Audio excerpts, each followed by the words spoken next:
placés. Je souhaite vous présenter aussi également le comité qui travaille toute l'année et d'une façon extraordinaire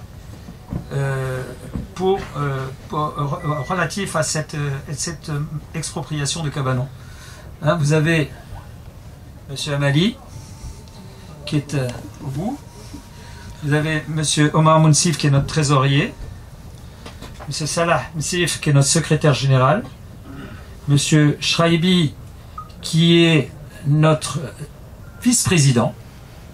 Moi-même vice-président, Jean-Michel Reynaud pour ceux qui ne me connaissent pas.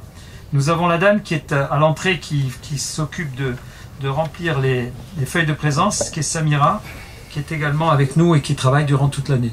Je tiens à les remercier, je vous demande de les applaudir.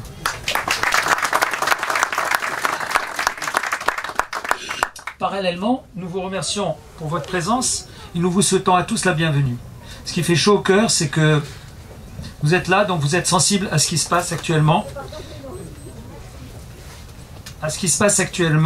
Et nous allons essayer un petit peu nous allons se remémorer quelques dates clés du projet. Alors ça risque, pardon.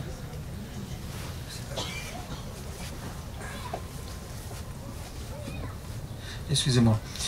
Ça va vous paraître un petit peu long parce qu'on va le faire en deux parties, mais c'est très important. C'est-à-dire que nous allons vous donner des dates clés, nous allons vous donner des actions qui ont été faites. Ça va vous permettre de les mémoriser. Et en fonction de ça, à la fin, le but de cette réunion, de cette assemblée générale extraordinaire est quoi? C'est qu'un comité qui est de 7 ou 8 personnes ne peut prendre une décision pour 180 cabanons. Nous sommes concernés par la tâche que vous nous avez confiée lors des dernières élections, mais il faut savoir que ce n'est pas à nous de prendre des décisions aussi graves qui doivent être prises aujourd'hui. On a estimé que ce n'était pas une assemblée générale ordinaire, nous l'avons transformée en extraordinaire dans ce sens. Statuairement parlant, nous avons tout à fait le droit de le faire et nous l'avons fait. Donc, quand j'insiste sur le fait des dates, c'est très important parce que ça va vous donner un petit peu le déroulement du dossier depuis le début, c'est-à-dire depuis février 2006 à aujourd'hui, avec des actions qui ont été faites par le comité, des courriers qui ont été envoyés, tout ce que nous avons fait. Et à la fin, nous allons faire un mot qu'adore Salah d'ailleurs, les actions participatives. C'est-à-dire qu'on va soumettre des idées et puis on en débattra tous. Ben, évidemment, on ne peut pas retenir toutes les idées de chacun, mais je suis persuadé que des idées ressortiront communes, nous les analyserons et à ce moment-là, nous pourrons avancer tous ensemble.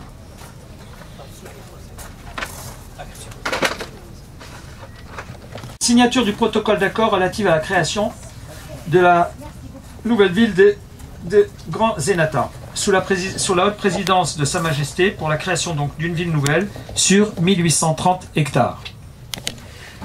Mars 2006, ce que nous appelons la DUP, c'est-à-dire la déclaration d'utilité publique.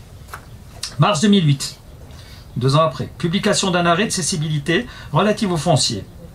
Décembre 2011, c'est là où ça nous concerne réellement, apparaît le 28, pour être précis, le 28 décembre 2011, d'une parution d'un pré-bulletin officiel avec une liste de cabanonniers expropriés dans un journal de la place. Il s'agit du Massa.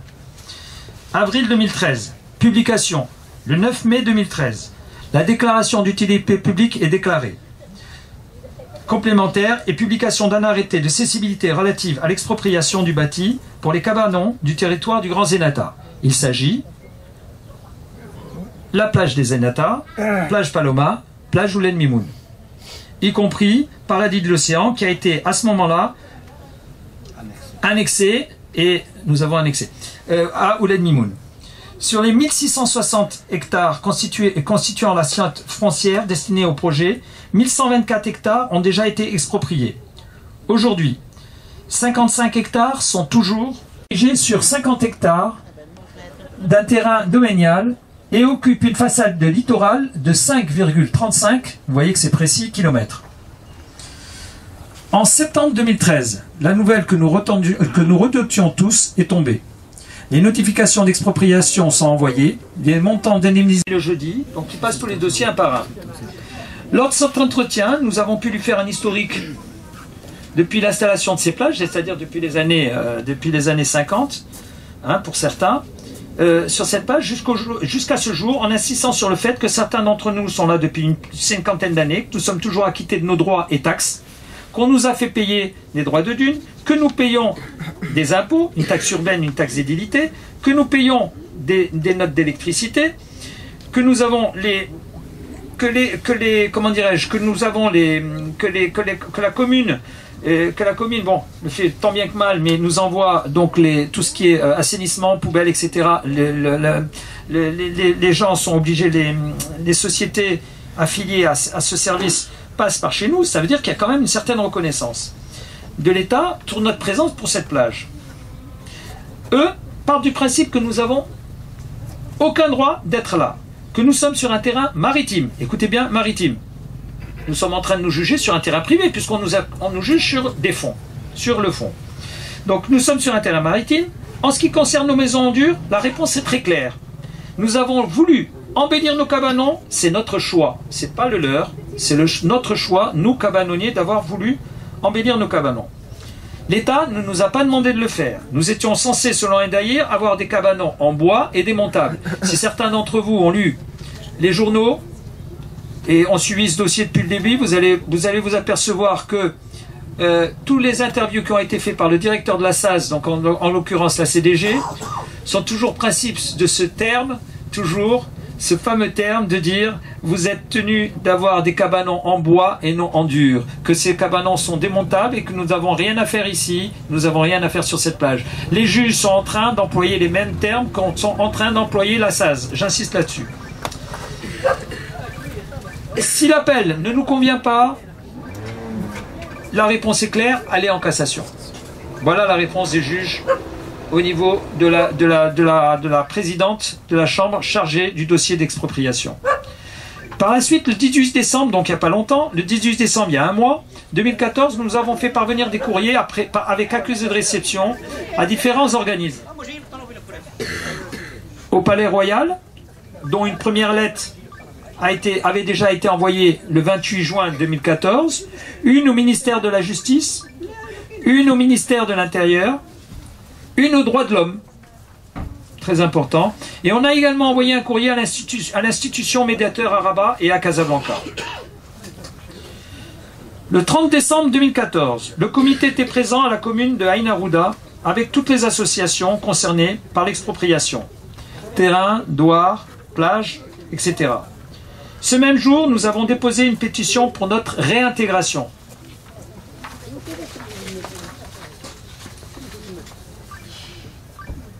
Nous avons pu rencontrer le 8 janvier 2015 le responsable, et ça c'est très important, le 8 janvier 2015, c'est-à-dire il y a 10 jours. Nous avons enfin pu rencontrer le responsable social du projet de la ville du Grand Zenata. Donc ils nous ont reçus au bureau de la SAS. Après, donc vous avez vu, depuis 2012, hein, on a été tenace. Donc nous avons pu rencontrer le responsable social du projet, de la ville du Grand Zenata. Les trois associations qui étaient représentées étaient représentées par leur président et leur vice-président respectifs. M. Ayouni, président de Tilal Zenata, a fait un historique de notre implantation sur les plages. M. Taoufik Berada, président de Paloma, lui, a parlé des RME et résidant sur la plage. M. Hachani, notre président, lui a axé son intervention sur le fait que nous étions sur un domaine maritime. Moi-même, leur ai fait un complet sur le déroulement de la procédure d'expropriation auprès des tribunaux. Sur ce déroulement de procédure, les trois personnes en face de nous, de la SAS, avaient l'air absolument étonnés. Dans le sens où ils n'étaient pas du tout, paraît-il, au courant de ce déroulement et de la façon dont ça avait été fait. Pourquoi ? Parce qu'on a bien insisté sur le fait que les choses ne se déroulaient pas, d'abord, comme elles devaient se dérouler. Il y a du monde avec ça, c'est bien. Comme elles devaient se dérouler, mais surtout, il y avait une chose qui était très importante, c'était la façon dont les notifications du jugement ont été distribuées, soit pour la dépossession, soit pour le jugement, les notifications de jugement en première instance, que beaucoup d'entre vous n'ont même pas encore reçues. Que beaucoup d'entre vous n'ont pas encore reçues. Elles ont été distribuées la même chose, de la même façon, par des biais de gardiens, que je dénigre pas et je les remercie, mais ça a été de façon, comme me dit monsieur Msif, ça a été fait de façon anarchique. Ça a été du n'importe quoi. On nous a glissé sous les portes des jugements. Nous avons, le comité, essayé tant bien que mal, avec la gendarmerie, qui d'ailleurs a tout à fait le droit. Vous sachiez que la gendarmerie, que toute autorité locale de l'État est tout à fait habilitée à vous remettre un jugement. Le problème que nous avons, c'est que nous avons beaucoup de personnes, ceux qui habitent en résidant ici ont eu leur jugement normalement, ceux malheureusement qui ne sont pas là toute l'année, qui viennent les week-ends ou qui, pour une chose ou une autre, ne sont pas là, automatiquement n'ont pas eu ce jugement-là. Sachant que, quand vous avez un jugement en première instance, écoutez-moi bien, vous avez 30 jours à partir de la notification réceptionnée pour pouvoir faire appel. Ça veut dire quoi? Ça veut dire que si un épicier, un gardien, réceptionne ce papier, le garde chez lui, qu'est-ce qui se passe au bout de 30 jours? Et que vous n'êtes pas au courant? On ne peut plus faire appel. Vous avez raison. On ne peut plus faire appel. Donc, apparemment, la SAS n'était pas du tout au courant de cet état de choses. On leur a dit. Nous, on considère que c'est une arme. On considère que c'est une arme. On en a parlé avec différents avocats. Pas uniquement avec les principaux avocats de l'association, parce qu'il faut que vous sachiez quand même qu'il y a des avocats, différents avocats. Bon, il y a des personnes qui ont choisi d'aller toutes seules vers d'autres avocats. D'autres ont pris un avocat commun. À Oulen Mimoun, nous avons un avocat qui est Maître Nassiri, qui lui a en charge 117 dossiers, c'est ça, ou 120 dossiers, je ne sais plus combien. 120 dossiers, donc 120 dossiers sur 180 cabanons, ce qui est quand même pas mal. À Znata, vous avez 2 avocats, un qui en a 45, un qui en a 65. À Paloma, je crois qu'il y a un avocat qui a à peu près... je pense qu'il y a 2 avocats ou 3 avocats qui ont pratiquement également le même nombre de dossiers. Pardon ? Voilà, oui, merci. Donc, si vous voulez, nous aujourd'hui, au niveau des représentations, nous savons où nous allons, parce que nous sommes quand même conseillés. Donc, on sait que c'est une arme pour nous. C'est une arme pour nous, par la suite, si l'on veut, sur ce que je vais vous exposer après, qui va être dans ces fameuses actions participatives dans lesquelles nous allons vous soumettre, par la suite. Ces jugements-là sont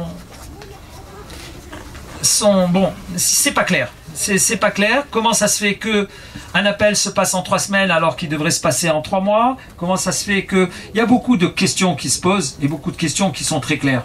Aujourd'hui, nous sommes lancés, vous avez dû lire un article récent dans Znatia News pour certains, que nous avons écrit avant-hier, qui a été fait par toutes les plages, qui a été fait en arabe et en français, dans les 2 langues.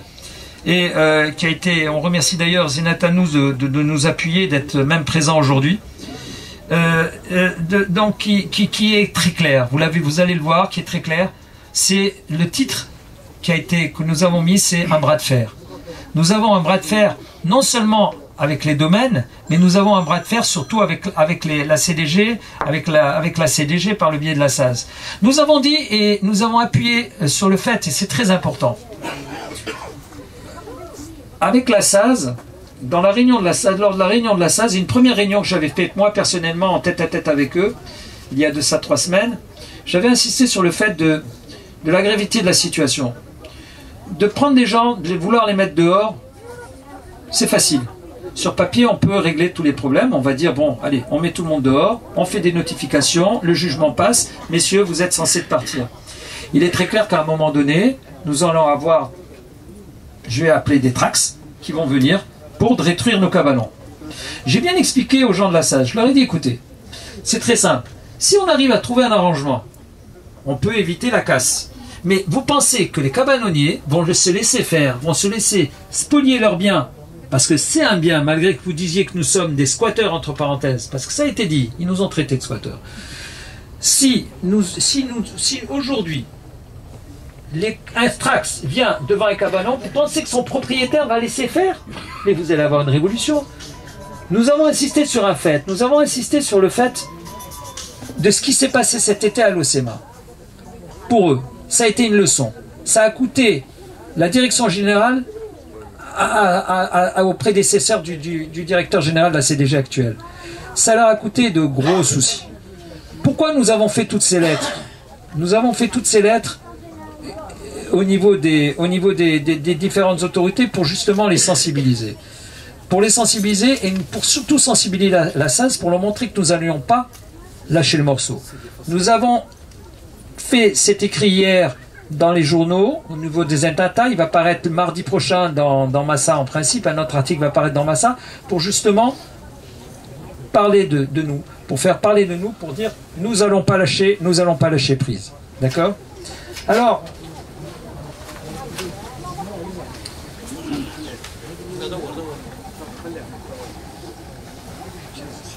bien, excusez-moi. Donc vous voyez que le comité a fait durant, je vous ai donc fait un petit peu, j'ai été un petit peu long, mais j'ai tracé un historique depuis 2012, c'est-à-dire depuis en fait le 28 décembre 2011, date où nous avons reçu sur papier, sur journal, notre notification d'expropriation par bulletin officiel provisoire, puis après en 2013 par bulletin officiel, en bulletin officiel, jusqu'à aujourd'hui. Nous avons beaucoup bougé. Nous avons beaucoup bougé, mais nous sentons maintenant, et on vous a convoqué comme je vous l'ai dit tout à l'heure, nous sentons maintenant que nous sommes arrivés, nous, au bout. Dans le sens, où quand je dis au bout, c'est pas le bout, le bout, le désespoir, mais dans le sens où je revenais vers vous, où nous, comité, on ne peut pas prendre des décisions à votre place. Je vous ai parlé en début d'action participative. En action participative, nous allons vous proposer de débattre ensemble sur le devenir de nos plages, afin d'étudier. 1. La SAS nous a demandé à la Confédération de faire des propositions. C'est-à-dire qu'il faut que vous sachiez que ils ont aujourd'hui, la SAS a fait des propositions déjà pour certains résidents.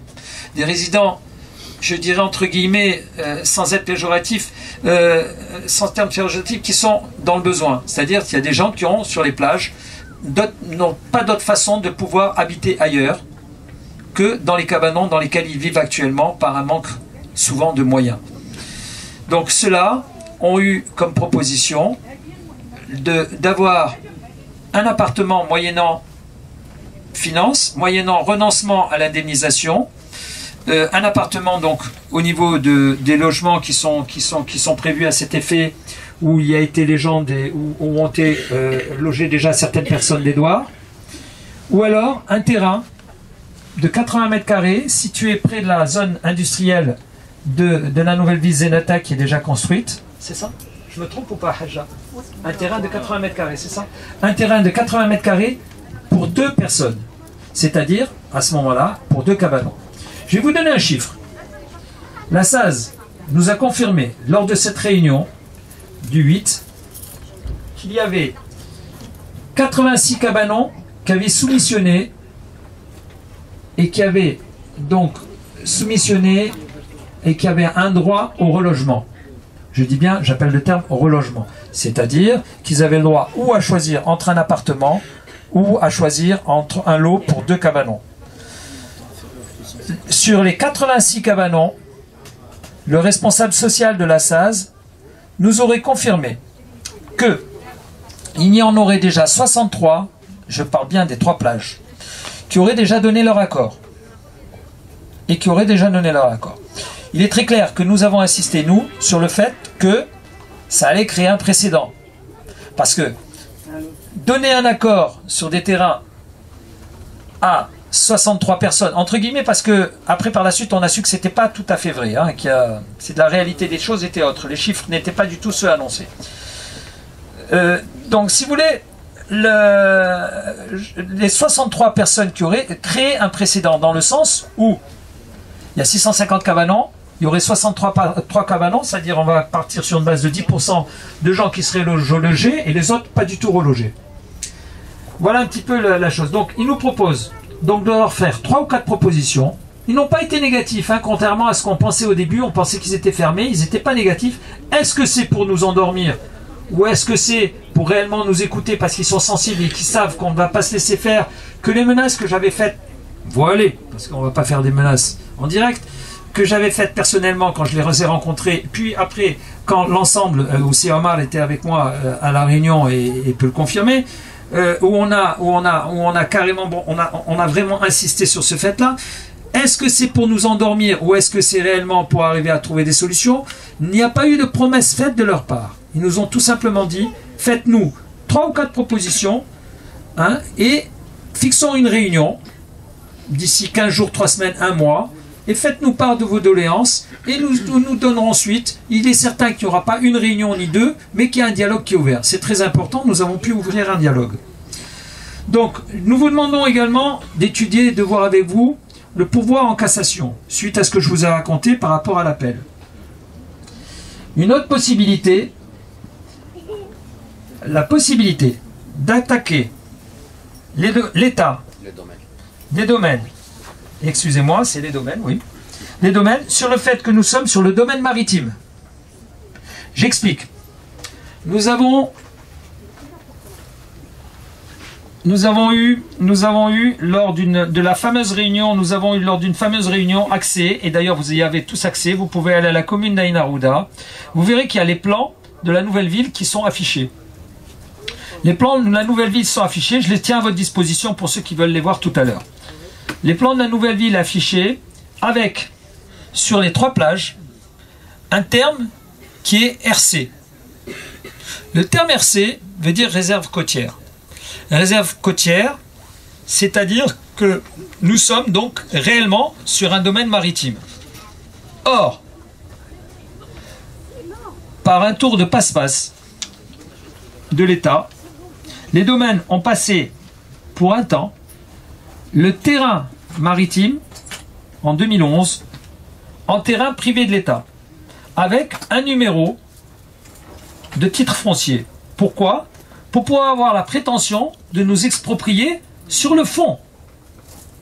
Or, aujourd'hui, les domaines, ainsi que la SAZ, quand ils nous ont fait, la semaine dernière, où ils nous ont fait un plan sur un tableau, on dit, ça c'est une réserve côtière. Donc nous sommes bien sur un terrain maritime. Donc la question, avons-nous la possibilité d'attaquer l'État, du moins les domaines, sur le fait que nous sommes sur le domaine maritime? C'est une question qui est à se poser et une question que nous vous posons. Organisation, nous voulons organiser une marche pacifique dont le lieu et la date restent à préciser. Il est évident que nous voulons faire une marche pacifique, mais nous ne voulons pas faire une marche pacifique avec 10 personnes. Nous voulons faire une marche pacifique avec du monde. Malheureusement, je vous l'ai dit tout à l'heure, la deuxième marche, la première était super, il y avait plein de monde, la deuxième, eh ben, on a un petit peu baissé les bras, il y avait peut-être moins de monde. C'est dommage. Donc si on doit en faire une, personnellement j'aimerais qu'on en fasse une parce que c'est très important de parler de nous. Il faudrait que tout le monde se mobilise, comme aujourd'hui d'ailleurs, je vous remercie beaucoup, et qu'on soit là. Ensuite, si vous avez des propositions d'action médiatique, nous sommes ouverts, à Sol déjà, nous sommes ouverts, évidemment, d'autres actions médiatiques autres que celles qui sont déjà en place. C'est-à-dire que nous touchons les journaux, nous touchons les journaux, nous avons touché les radios, nous allons retoucher encore une radio, normalement, je crois que c'est début février avec MFM, il va y avoir un débat sur MFM. Donc on essaye un petit peu, nous, de notre côté, d'essayer de faire le maximum pour pouvoir avancer et faire des choses sur le plan médiatique. Si parmi vous, des personnes ont des idées autres qui puissent nous faire bouger et avancer, que des manifestations, évidemment, des réactions médiatiques, ce serait pas mal. Voilà un petit peu. Je vous remercie déjà je m'excuse d'avoir été long. J'étais un petit peu long. C'était pourquoi? C'était pour vous donner une chronologie un petit peu de ce qui s'est passé. Vous avez donc toutes les dates, vous avez tout en tête. Juste, je peux ajouter une information. Oui, je vais passer la parole à Omar qui va vous parler pour compléter. Puis par la suite, j'aimerais qu'on revienne sur cette action participative et passer le micro à à certains d'entre vous pour voir qu'est-ce que vous pensiez qu'on puisse faire pour se battre tous ensemble. Je vous remercie.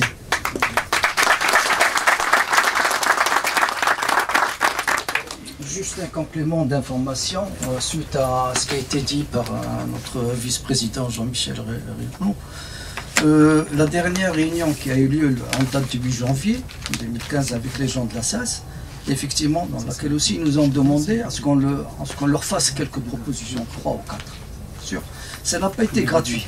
Parce que déjà, avec l'ensemble de la Confédération, nous avons attiré leur attention sur la mauvaise foi. En rappelant que le projet qui a été approuvé en décembre 1989, tel que ça a été annoncé à l'époque par le directeur de la direction générale de la CDG, et ce n'est qu'en 2006 que nous avons appris via les journaux comme quoi les cabanoniaux allaient être expropriés. Donc là, on a attiré leur attention en disant que là, il y a une mauvaise foi. Vous avez attendu 17 ans pour se manifester, pour nous dire attention, vos cabanos seront expropriés. Si vous nous avez prévenu à l'époque, en 80 ou 90 ou 91, on n'aurait pas fait autant d'aménagements autorisés par les autorités. Il y a d'autres aussi personnes qui ont acheté des cabanos avant 2006 et qui s'élèvent en moyenne à plus de 800 000 dirhams. Il y en a qui en ont acheté en 2008. Ah ben voilà, en 2008. Donc c'est sur qui en ont acheté en 2011. Voilà, donc sur cet esprit-là, où il a dit bon, il faut qu'on trouve un juste milieu. Bon, de toute façon, le projet, bon, comme on l'a dit le vice-président, personne n'est contre ce projet, mais il faut au moins prendre en considération nos demandes, à savoir qu'en priorité, c'est l'intégration de le projet. Et l'intégration de projet, ça ne veut pas dire que, bon, vous allez peut-être nous octroyer des hectares, etc. Ou à défaut, vous nous donnez un certain nombre de mètres carrés et nous construirons selon votre type que vous allez le proposer. Bon. On a le droit de rêver en couleur aussi. On a le droit de rêver en couleur. Mais je crois que toutes ces propositions qui ont été faites par la SAS, ça démontre premièrement qu'ils ne sont pas fermés, qu'ils peuvent trouver une solution par écrit. Voilà. Comme c'est depuis très longtemps, nous avons demandé toujours des rendez-vous, ça n'a pas été abouti. Parce que nous, à un moment donné, on a même dit, pour officialiser cette réunion, est-ce qu'on peut faire un compte-rendu? Bon. Alors on a dit, mollo, c'est déjà un premier pas. C'est ça le premier pas. Donc voilà ce que... Et effectivement, comme les membres du bureau aussi, ils ont dit, bon, maintenant, même si nous devrions faire des propositions, il faudrait une concertation collégiale et recenser, résumer quelques nombres de points raisonnables. Voilà. Bien, je vais passer la parole à M. Msif, qui est notre secrétaire général, qui a un petit mot, et puis après on va passer directement aux fameuses actions participatives. Salam alaikum. Je voudrais ajouter un petit mot à ce que M. Msif a expliqué.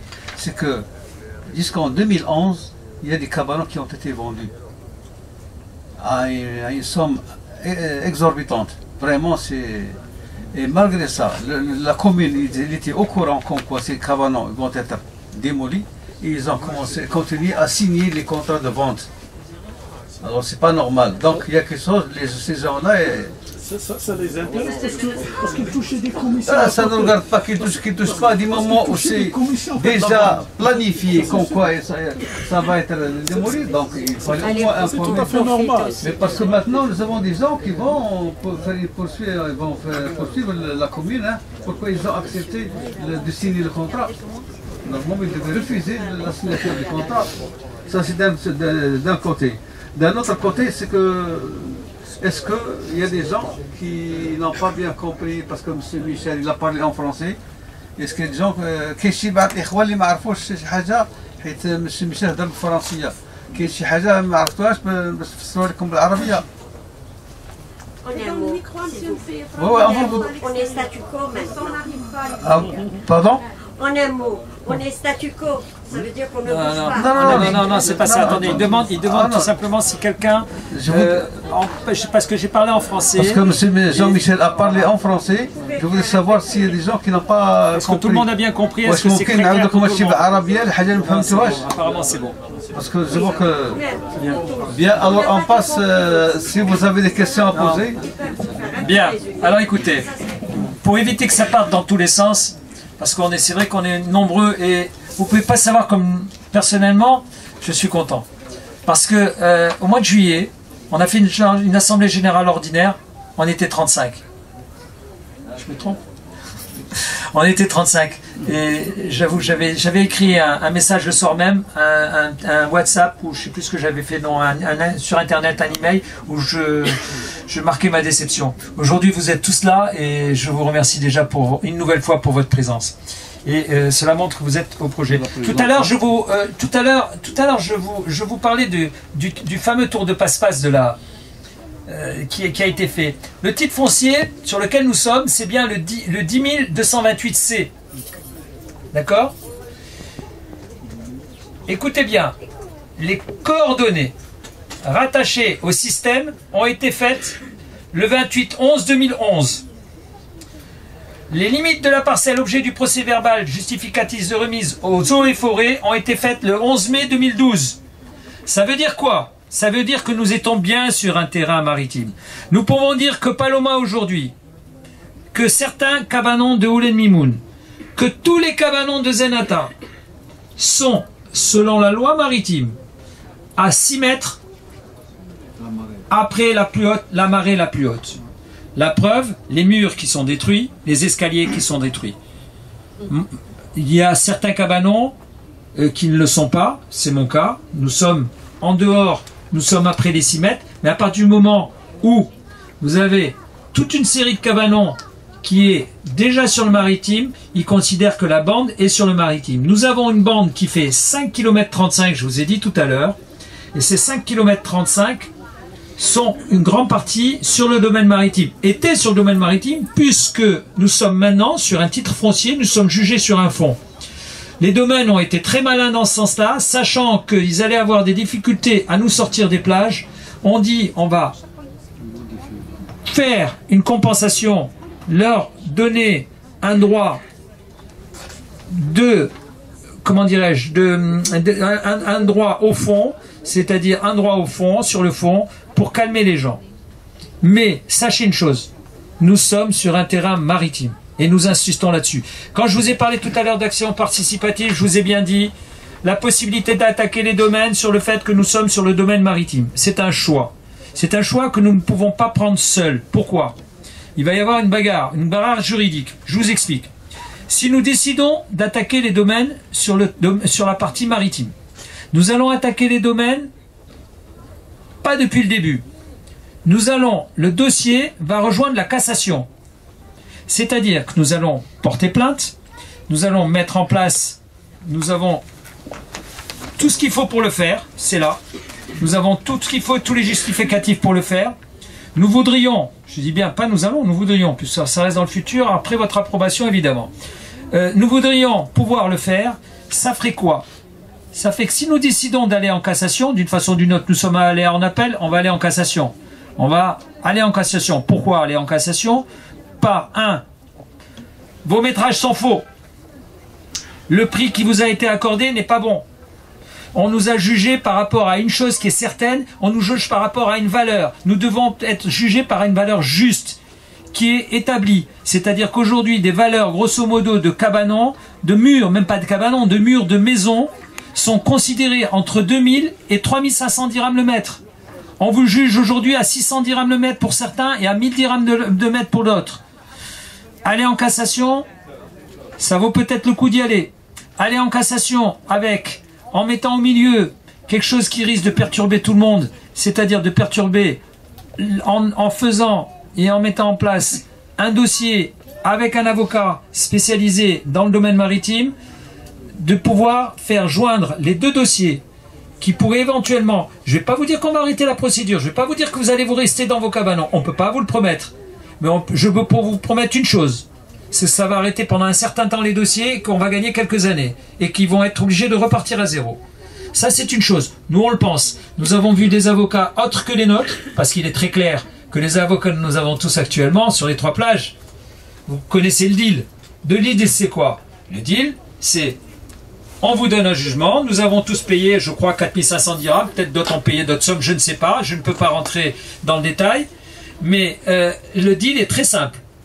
Le deal est, on vous donne, les avocats vont toucher 10% de la plus-value qui va être obtenue entre le prix initial et le prix définitif, et le prix définitif sur la valeur. Il est clair que si nous on donne un dossier maritime à un avocat qui est actuel, de l'avocat actuel, il ne fera pas le nécessaire. Financièrement, ça ne l'intéresse pas. Donc, l'idée est la suivante. L'idée est de prendre un spécialiste du maritime. Nous avons un nom. Nous en avons même 3.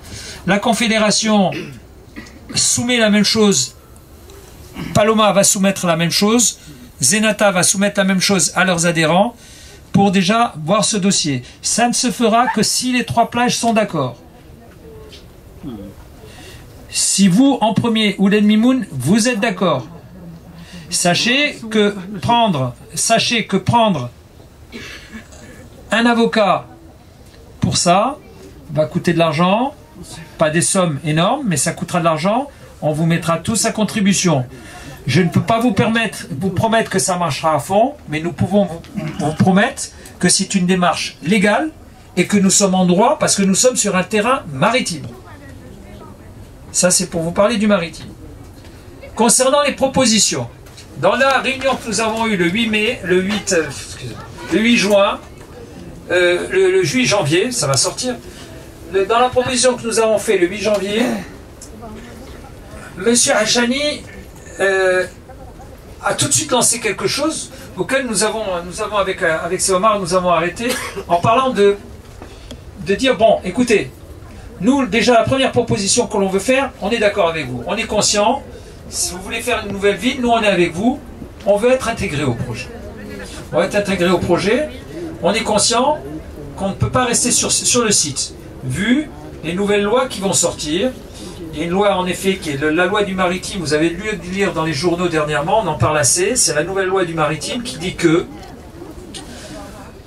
la loi est en train de passer, elle est au Parlement actuellement, qui serait que la marée la plus haute, avec, comme en Europe, 100 mètres derrière, on ne pourra pas construire après 100 mètres derrière. Monsieur Hachani a rebondi immédiatement, notre président, en disant, c'est très simple, nous sommes 650 cabanons, nous faisons une moyenne de métrage, on ne vous demande pas les métrages que nous avons nous actuellement, on demande un certain nombre de métrages par cabanon. Vous nous donnez, en fonction de ça, évidemment, en tenant compte des voiries, etc., des voiries, vous nous donnez un terrain, mais vous nous donnez un terrain à la limite des 100 mètres. On veut voir la mer. Ça a été la première. Notre président a sauté, a rebondi là-dessus. Il les a mis en face directement. Bon, il est très clair qu'il nous a regardé de travers, il n'a pas répondu. Bon, ça Bon, on avait le droit de rêver, comme vous a dit tout à l'heure Omar, et on avait le droit de rêver en couleur. Donc, mais par contre, on a senti que, moi personnellement, j'ai senti qu'il y avait peut-être moyen de tirer quelque chose, parce que c'était un non, mais pas un non. Bon, je vous dis, restez ici, ne rêvez pas. C'est clair et net, on n'en parle plus. Sachez, on est clair avec vous, sachez qu'on ne restera pas. On va essayer de tenir le coup le maximum, en attaquant au maritime, si vous êtes d'accord. On attaquera le maritime, on va gagner du temps. On va leur faire des propositions. C'est à vous un petit peu à voir un petit peu et à parler à ce niveau-là. On va continuer à faire des actions médiatiques. On va continuer à bouger pour leur montrer que nous sommes là. D'accord? Et à la fin, s'il faut, on se mettra devant les Trax. On ne se laissera pas faire. On fera venir des journaux, on fera venir les télés, on fera ce qu'il faudra. Mais on va faire tout pour ne pas perdre notre plage. D'accord? Alors maintenant, moi j'attends un petit peu de votre part. J'aimerais que dans l'assistance, il y ait certaines personnes qui parlent et puis qui nous fassent part de leurs idées. Elles seront prises en compte. On fera un résumé. Vous aurez tous chacun. Je crois que Samira a pris les coordonnées de chacun. Hein, on fera un résumé et à ce moment-là, on pourra vous dire, on pourra avoir et prendre des actions communes. Mais je répète, Je répète, que ça soit je vais parler pas des 3 associations, des 4 associations, parce que Haja est là.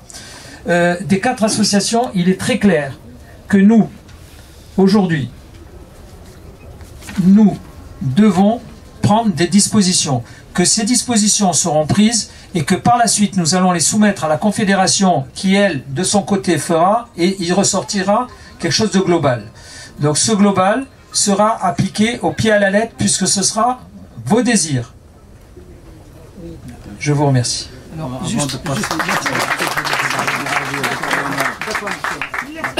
simplement, à chaque fois quand on parlait des 650 cabanonniers, on mettait aussi les 3000 habitants. Parce qu'on parlait uniquement de 650. Oui, par 4 familles, ça vous fait 650 par 4 personnes, ça fait... On disait, attends, il y a 600 cabanons, mais ceux qui habitent, ils sont à peu près entre 2500 et 3000 personnes. Et ça les a choqués. Oui, c'est-à-dire que plus les 7000 qu'il y a sur le projet, il faut que vous sachiez une chose qui est très importante. Sur le projet, on a vraiment des chiffres exacts. Sur le projet, il y a 157 associations qui représentent aujourd'hui 7000 personnes. Plus les 2000-2500 que nous sommes, nous arrivons aux 9000 que je vous ai annoncé tout à l'heure. Déplacer 9000 personnes, c'est pas évident. Donc aujourd'hui, je pense que la SAZ, elle, est ouverte au dialogue pour justement gérer, parce que c'est compliqué à gérer. Aujourd'hui, que ça soit sur les gens au niveau des douars, des sociétés, des terrains privés, s'ils ont déplacé 10% des personnes, c'est le maximum. Aujourd'hui, il y a un blocus total à ce niveau-là, et je pense que ça va continuer. Ils ont réellement des difficultés, ils nous l'ont dit, ils l'ont reconnu. Ils nous ont dit que c'est pas facile, et c'est justement pour ça qu'ils ont accepté finalement de nous recevoir. Je vais passer la parole à Haja de l'association des dames.